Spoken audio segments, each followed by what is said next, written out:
Hi YouTube, this is Raquel Simons, IFBB Bikini Pro. This episode is all about deciding if competing is right for you.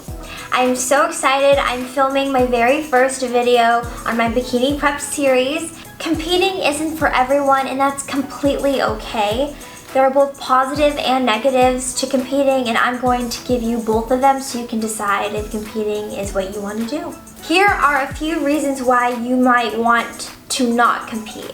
Competing is very expensive, so you definitely need to save up and make sure that you can afford all the expenses that competing has. If you have body image issues, competing might not be something for you. You are up on stage in front of tons of people, the audience, and you're in front of a panel of judges who are actually judging you from your physique. Competing is very time consuming. It is your life. You have to work out all the time, prep your meals, do cardio, and practice your posing. So all of that is and will consume your life. Of course, in my opinion, there are a lot more positive sides about competing than there are negative. So I'm going to give you all of the upsides of why you want to compete. So you've built a solid foundation for yourself, and now you want to show off your hard work to everyone. And I feel that if you love to work out and if you love to, be up on stage in front of people, it's amazing what competing does. It's so much fun getting all dolled up and then getting up on stage and showing everyone. And then regardless of how well you do, if you know in your heart that you gave it 110% or more, no placing could ever affect your, how you feel about how you did. Like, competing is everything. When you compete, it really creates a lot of job opportunities for you and a lot of exposure. You never know who's coming to these shows and watching you up on stage. So it's honestly so great to do competing if you want to get other jobs and people to notice you in the fitness industry. Okay, so I've told you a little about the negatives and a lot about the positives. If you think this is something you really want to do and you want to do it, let me tell you a little more about what you should know and consider.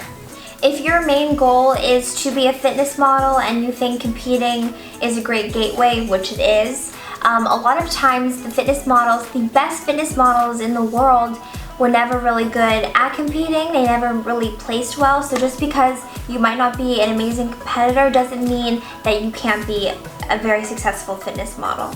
It's always a great idea just to see if you like competing or not. A lot of people get into competing and they realize competing isn't really for them, and then a lot of people try it the first time and they absolutely fall in love with it, and they're doing it for years and years and even more years. You might even compete, let's say, in bikini, and then you might want to switch up to figure. You might want to switch divisions, and even some girls who do figure go to bikini and vice versa. So you never know where you'll end up.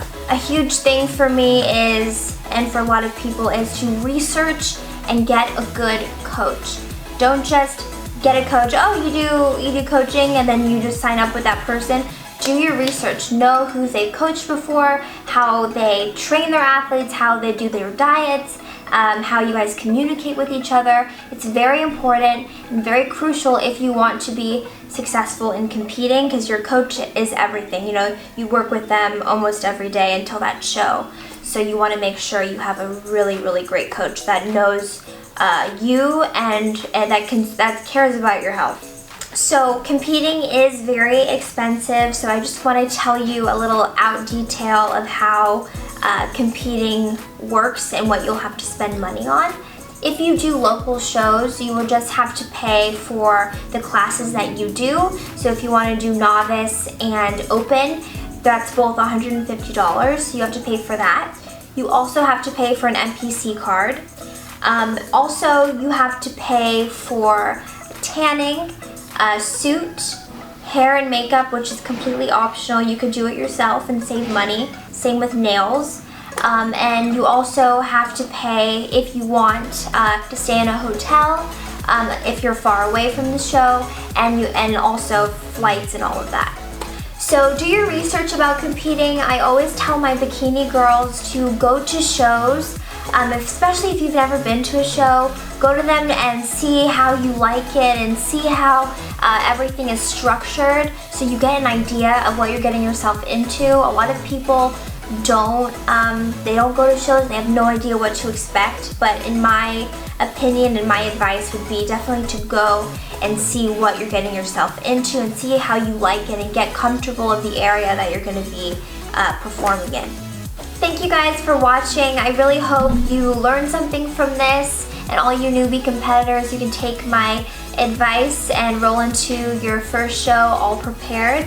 I hope to see you guys in my next video, which will be next week on another bikini prep series.